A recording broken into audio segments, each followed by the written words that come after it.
আমার প্রিয় ক্লাস 10-এর ছাত্রছাত্রীরা, তোমাদের মাধ্যমিকের খুবই গুরুত্বপূর্ণ একটি বিষয় হলো ইতিহাস। এবং ইতিহাসে তোমাদের প্রথম যে ইউনিট টেস্ট, তোমাদের প্রথম পর্যায়ক্রমিক মূল্যায়নে তোমাদের ইতিহাসের সিলেবাস হলো প্রথম 3টি অধ্যায়। আজ আমি তোমাদের কাছে নিয়ে এসেছি ওই 3টি অধ্যায়েরই গুরুত্বপূর্ণ প্রশ্ন নিয়ে।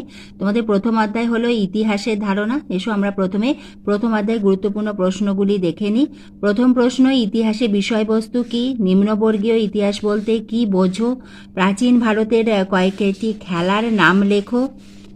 কেন ইতিহাসবিদ্যাকে অন্যান্য বিদ্যাচর্চার জননী বলা হয়?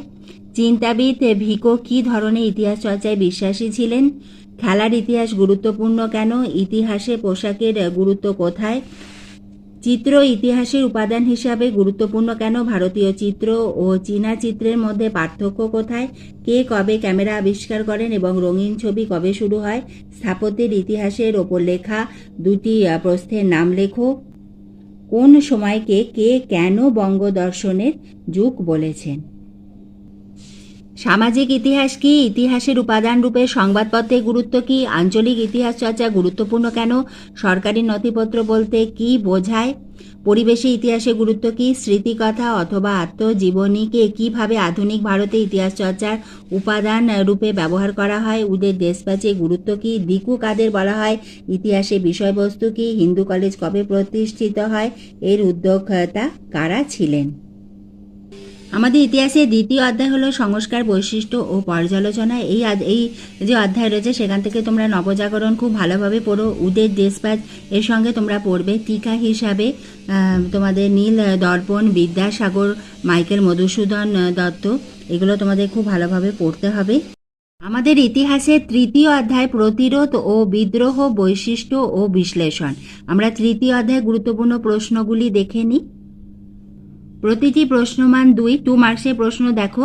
কি কারণে ব্রিটিশ সরকার ভারতীয় অরণ্য আইন পাশ করে? অরণ্য আইন কেন উপজাতিদের ক্ষুব্ধ করেছিল? চুয়ার বিদ্রোহের বৈশিষ্ট্য কী ছিল? চুয়ার বিদ্রোহের কারণ কি? কোল বিদ্রোহের দুটি কারণ উল্লেখ করো। রংপুর বিদ্রোহের কারণ কি? দিকু কাদের বলা হতো?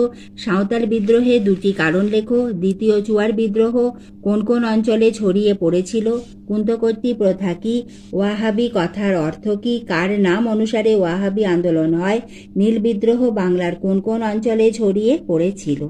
এবার এসো আমরা দেখে নেব। তৃতীয় অধ্যায়ের এই প্রশ্নগুলি তোমাদের 4 মার্কসেও আসতে পারে, আবার 8 মার্কসেও আসতে পারে। তোমরা দুটোর জন্যই কিন্তু রেডি করো। প্রথম প্রশ্ন, 1855-56 এর সাঁওতাল বিদ্রোহের কারণ ও ফলাফল লেখো। ব্রিটিশ সরকার কেন অরণ্য আইন পাশ করে? আমি তোমাদের যে প্রশ্নগুলো দিচ্ছি, তোমাদের পরীক্ষা হয়তো এমন প্রশ্ন এলো যেগুলোর উত্তর কিন্তু তোমরা এখান থেকে লিখতে পারবে, কিন্তু প্রশ্নটা হয়তো অন্যভাবে ঘুরিয়ে এলো। হয়তো তোমাদের এইভাবে এলো যে 1855-56-তে কোন বিদ্রোহ হয়েছিল এবং তার ফলাফল লেখো। তার মানে তোমাকে এই যে একের প্রশ্ন তার উত্তরটাই লিখতে হবে। এবার এসো আমরা দ্বিতীয় যে প্রশ্নটা দেখছিলাম সেটা দেখে নিই। এই আইন উপজাতির উপর কি প্রতিক্রিয়া সৃষ্টি করেছিল? 3 প্রশ্ন, কোল বিদ্রোহের কারণ কি? চুয়ার কথার অর্থ কি? চুয়ার বিদ্রোহের সংক্ষিপ্ত পরিচয় দাও। সন্ন্যাসী ফকির বিদ্রোহের কারণ কি? রংপুর বিদ্রোহের কারণ কি? বাংলায় ওয়াহাবি আন্দোলন সম্পর্কে সংক্ষেপে লেখো। মুন্ডা বিদ্রোহের সঙ্গে কোন বিদ্রোহের কি মিল ও অমিল রয়েছে? মুন্ডা বিদ্রোহের কারণ ও ফলাফল। নীল বিদ্রোহের বৈশিষ্ট্যগুলি লেখো এবং এই বিদ্রোহে বাঙালি বুদ্ধিজীবীদের ভূমিকা উল্লেখ করো। তাহলে আজ আমি তোমাদের ইতিহাসের গুরুত্বপূর্ণ প্রশ্নগুলি দিলাম। এইভাবে আমি তোমাদের প্রতিটি বিষয়েরই দিতে থাকবো। তোমরা লক্ষ্য রেখো। ভিডিওটি ভালো লাগলে একটা লাইক করে দিও।